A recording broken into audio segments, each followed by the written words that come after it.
Hello and welcome to percentage increase. Let's work out how to do percentage increase. Okay, there's a few ways that we can do this question, but I'll just show you the standard way. So it says increase 25 by 35%. So let's work out what 35% of 25 is first of all. So let's break this down to 10%, 10%, 10%, and 5%. Okay, so to work out 10% of a number, you just divide by 10.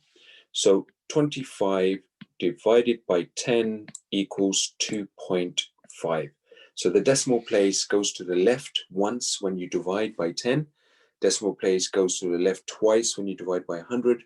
Decimal place goes left 3 times when you divide by 1,000, because 1,000 has 3 zeros.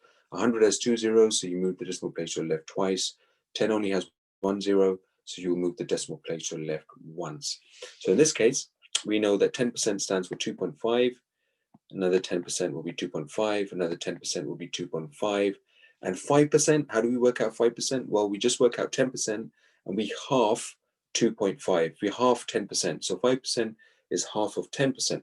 So in this case, what's going to be half of 2.5? Let's just divide it here and work it out. So 2 goes into 2 once, decimal point comes there, 2 goes into 5 twice, remainder 1. So 1.2, remainder 1. Now 1 is half of 2, so our answer in this case is going to be 1.25. Okay, so 1.25. Now let's just add these up. Let's put the zeros in the gap. So we've got 5 here, we've got 5, 10, 15, 17.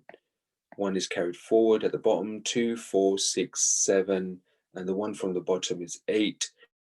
And just put the decimal place here.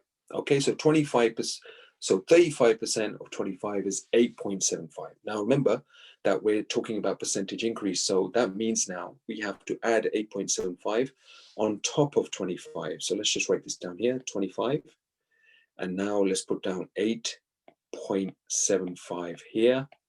Just make sure the decimals are aligned with each other. Put the zeros in the gaps. And now let's add these together. So 5 add 0 is 5, 7 add 0 is 7, put the decimal place here. 8 add 5 is 13, so 3 goes here, 1 is carried forward, and then 2 add 1 is 3. So in this case, 33.75 is going to be our correct answer. I would rather you do this in stages, just like I've worked it out, because you don't want to use a calculator when you're doing percentage increase questions. It should be done mentally or by just working it out on a piece of paper, because doing it on a calculator is very simple, very straightforward. You need to learn how to actually work these out properly. Okay, so good luck with these, and we'll follow this up in our next lesson. Take care.